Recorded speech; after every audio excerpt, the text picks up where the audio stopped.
Hey, salut à tous, ici Guillaume, j'ai l'immense plaisir de vous retrouver pour cette toute nouvelle vidéo.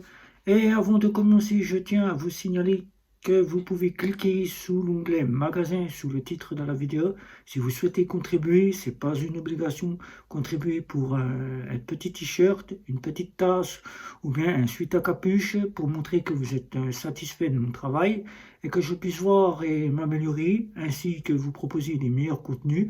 C'est comme bon vous semble, vous regardez, vous achetez si vous le souhaitez, et vous pouvez même faire le super thank aussi, auquel vous aurez un petit merci pour être en première loge sur les commentaires. Voilà. Donc, je vais vous présenter ici les cartes que j'utilise quotidiennement, celles que je préfère et que j'utilise quotidiennement. C'est ce que nous allons voir dans cette vidéo. C'est parti.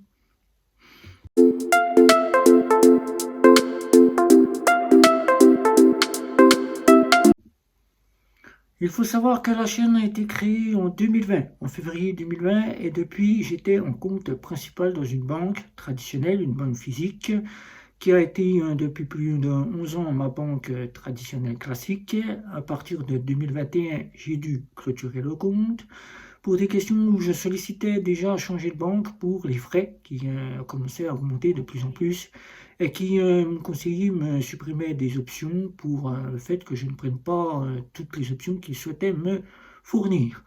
Eh bien, j'ai découvert à travers un certain confrère de certaines chaînes YouTube la partie domaine banque, fintech et néobanque, ainsi que banque en ligne, que je ne connaissais pas du tout, surtout les néobanques, que j'ai découvert à travers Omax, Omax pour moi, qui je n'ai jamais su que c'était une fameuse fintech, qui je prenais ça pour de l'agrégation, j'utilisais ma carte bancaire de banque physique avec. Ensuite, j'ai découvert N26 à travers les publicités intempestives de ma boîte email, auquel toute partie faisait comprendre que N26 était une fameuse banque. Je pensais que c'était une véritable banque. Et c'est grâce à lui que ce confrère, j'ai pu découvrir les fameuses fintech et qui m'a donné envie de créer cette chaîne. Mais ce n'est pas vraiment le but de cela. Le but, c'est de vous présenter les cartes que j'utilise quotidiennement et comment je les utilise et pourquoi je les utilise. Il faut savoir que depuis 2020, je n'ai jamais eu le souhait de reprendre une banque en banque principale, puisque à force de découvrir les domaines, je n'ai jamais trouvé la place qu'il m'a fallu pour être définitivement posé dans une banque et une fintech ou une néobanque, suivant ce que je testais.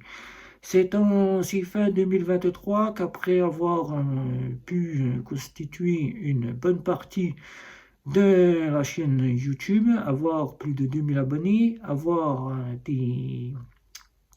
va dire des abonnés, une partie de Facebook, Twitter et Instagram où j'ai une petite communauté, ainsi que sur YouTube, que je me suis dit qu'il fallait que je me pose pour enfin trouver ma place, puisque maintenant je suis micro-entrepreneur, auto-entreprise, je suis youtubeur et je parle de banque, de fintech et de néobanque. Et bien pour moi, j'ai eu plusieurs choix qui se sont défilés devant moi, puisqu'à chaque fois, il faut savoir qu'il y a des nouveautés, il y a des petites parties qui me plaisent, je reviens toujours sur des anciens systèmes, je repars puisque je trouve que l'une est plus à ce que je recherche et je reviens toujours au point de départ. Pas de domaine où mon compte principal il n'est pas définitif. Là, je suis parti dans une banque traditionnelle classique. Ça fait 2 mois que je suis en compte principal auquel j'ai donc décidé de me poser un petit bout de temps. Qui sait, peut-être que fin d'année 2024, je ne serai plus à la caisse d'épargne. Là, pour l'instant, j'utilise en compte principal à la caisse d'épargne la carte bancaire que vous voyez ici, qui est une carte Visa classique quasi systématique, qui devrait m'être changée à partir de ce mois de mars. Plafond véritablement bas, 1200 euros. Je ne paye pratiquement pas avec la carte. Qui a eu l'habitude depuis 2020 qu'on nous a imposé le paiement par carte bancaire pour éviter qu'on soit contaminé en restant à la caisse ou bien en allant à la banque, etc. par le rhume 19. Eh bien, j'ai pris depuis 2020 l'habitude de payer tout par carte bancaire. C'est un manque pour moi de payer tout par carte bancaire et n'avoir qu'une seule banque dans ma possession, et de me dire aujourd'hui, je n'ai plus besoin de chercher nulle banque, multibanque, et de me dire aujourd'hui, je ne sais pas où je vais me retrouver, j'ai ma banque qu'il me faut. Peut-être aurai-je de meilleurs plafonds dans la prochaine carte. Qui sait, pour l'instant, 1200 euros, c'est bas, mais je ne paye pas vraiment avec la carte bancaire de ma banque traditionnelle classique. Pourquoi? Car je n'y trouve pas vraiment d'intérêt puisque c'est du classique et que cette carte n'est pas vraiment au top du top de la quasi systématique comme ils le disent. Plafond qui débite votre compte si vous avez de l'argent ou pas, c'est du contrôle de solde, mais au niveau du solde, il n'est pas instantané. Voilà, ce n'est pas véritablement une carte quasi systématique puisqu'elle n'agit pas en termes de quasi systématique. Pas de solde qui se met quand on paye chez le commerçant ou bien dans le commerce où on va faire ses courses en instantané. Il faut attendre 24-48 heures pour que celui-ci soit comptabilisé sur votre compte. Là, c'est un point où je ne paye pas vraiment avec ma carte bancaire pour ne pas avoir à pallier cela. Alors, je vais vous montrer toutes les cartes et nous allons se retrouver pour voir quelle carte j'utilise quotidiennement pour coupler ma banque traditionnelle classique. C'est parti, juste tout de suite. La première carte que j'utilise quotidiennement, tous les jours pratiquement, ou tout ou presque, c'est Bunk. Pourquoi j'utilise cette carte bancaire? Déjà, au niveau plafond, ce qui me plaît par rapport à ma banque traditionnelle classique, c'est d'avoir un plafond conséquent pour pouvoir faire le mois complet. Avec 1200 euros, ça nous impose d'aller retirer de l'argent, alors qu'on le sait très bien, maintenant l'argent disparaît de plus en plus, que nous sommes plus en plus à utiliser la carte bancaire, mais ce qui me plaît le plus, c'est de pouvoir avoir de l'instantané, de pouvoir avoir une meilleure gérance par rapport à la carte bancaire de ma banque traditionnelle classique. Avec ma banque traditionnelle classique, quand je vais payer au magasin, je n'ai pas le solde qui se met en instantané. Il faut que j'attende 24-48 heures pour savoir si les 10 euros que j'ai utilisés le jour même, je peux les réutiliser le lendemain. Mais là, comme c'est un contrôle de solde, je vais les utiliser, mais dès que les côtés où ça se mettra à jour sur mon compte en banque, ça pourrait me mettre un débit directement et me dire il faut rembourser ce hors découvert. Bien que je n'ai pas l'autorisation de découvert avec ma carte bancaire, que je n'ai pas l'autorisation de découvert. Je dis bien j'ai un découvert, mais que je n'ai pas, je me suis bloqué directement dès qu'il n'y a plus d'argent sur mon compte en banque. Avec Bank, c'est la simplicité, car je peux payer en 4 fois sans frais, je peux louer, car c'est une carte de crédit, je peux faire de la location de véhicules et d'hôtels. Mais ce qui me plaît par rapport à tout cela, c'est que je n'ai pas le souci de me dire, si je veux faire du 4 fois sans frais, est-ce que ça va passer ou pas? Avec la fonction qu'elle propose en dosage de crédit, je peux le faire sans aucun souci. Un plafond de 50 000 euros. Donc, si je veux louer une voiture de prestige, je peux louer une voiture de prestige si j'ai l'argent. Le solde du compte, je vais à la banque, je peux retirer de l'argent directement sans frais, puisque j'ai 5 à 6 retraits. Je peux directement avoir l'instantané disponible dès que je sors du magasin. Ça, c'est une bonne chose que je recherche pour savoir ce qu'il me reste sur mon compte, alors que ma banque ne me le propose pas. Voilà. Donc celle-ci, je l'utilise pour tout ce qui est du 4 fois sans frais, de la location de véhicule, des paiements plus conséquents, car j'ai besoin d'avoir un plafond bien conséquent pour faire le mois complet sans avoir besoin de retirer de l'argent. Mais il m'arrive de temps à autre, si la carte n'étant pas acceptée pour des questions où le terminal de paiement ne fonctionne pas, ou encore tout simplement que cette carte ne fonctionne pas, d'aller avec ma banque traditionnelle classique retirer de l'argent. Voilà. Donc celle-ci, c'est pour dire que c'est la carte que je préfère le plus. Voilà, c'est l'une que j'adore, j'apprécie le plus. Le petit visuel qui, je sais, fera encore polémique, mais je vous demanderai de ne pas faire polémique, puisque c'est un visuel d'où la banque a décidé de faire en sorte que ce soit le visuel de leur carte bancaire. Voilà. Quelle est donc la seconde carte que j'utilise? Eh bien, la seconde carte, c'est Lydia. Tout simplement Lydia pour des questions d'avoir des assurances voyage, bien plus conséquent que ma carte bancaire traditionnelle classique, qui est une Visa classique, quasi systématique, qui propose des assurances voyage de la Visa classique, pour avoir l'instantané, comme pour l'autre de chez Bank, vous voyez ici, pour avoir tout simplement les retraits plus conséquents, c'est-à-dire si retrait à 1000 euros, je peux aller jusqu'à 5000, alors qu'avec ceci, je peux n'aller que sur 1000. Donc avec ceci, je peux aller jusqu'à 5000. Je peux tout simplement avoir le ticket de grattage où je peux essayer de me récupérer de l'argent. Lydia est vraiment top à ce sujet-là. Mais tout comme Bank, j'apprécie tout particulièrement que ma carte puisse s'intégrer à plusieurs sous-comptes. Sous-comptes pour pouvoir faire de la catégorisation de dépenses. Celle-là, je l'utilise quotidiennement en remplacement de la carte de chez Bank pour faire la moitié du mois. Et l'autre moitié du mois, c'est l'autre carte qui prend la relève. Voilà. Et la toute dernière que j'utilise et que je n'utilisais plus depuis certain temps, que j'ai repris et que j'apprécie tout particulièrement, surtout pour aller à l'étranger.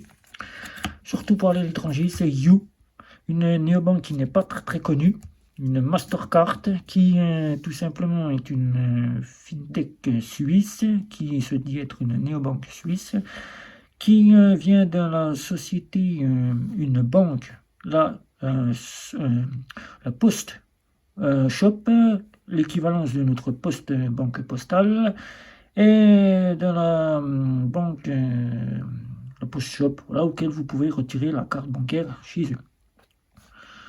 La Suisse Code Bank, la Suisse Code Bank, voilà. Avec You, vous avez simplement un RIB IBAN suisse, puisque vous pouvez ouvrir directement un compte. Pour tous ceux qui recherchent à avoir un compte, c'est la facilité. Cette carte bancaire vous proposera donc un plafond de 25 à 100 000 euros. Elle est totalement gratuite sans aucun revenu. Et avec cette carte bancaire, vous pouvez faire du trading, de la crypto-monnaie. Et cette carte, je l'utilise simplement quand je pars en Suisse pour avoir un compte suisse sans avoir besoin de faire la conversion, puisque je verse de l'argent directement sur le compte suisse. Cette carte-là, elle vous apportera un Swissquote. Un Swissquote, ça dépend de ce que vous faites avec votre carte bancaire, auquel vous pouvez le reconvertir soit en euros, soit pour de la crypto-monnaie. Avec cette carte, j'ai jamais eu de défaut. Comparé à ceux qui me diront, est-ce qu'en Suisse ça passe mieux qu'en Europe? Est-ce qu'on a des blocages de compte ou pas? Je n'ai jamais subi de blocage de compte. Il suffit simplement de faire un virement bancaire sur ce compte et vous pouvez l'utiliser soit en euros, soit en Suisse. Très bonne partie pour ceux qui souhaitent avoir un compte pour les frontaliers qui travaillent en Suisse.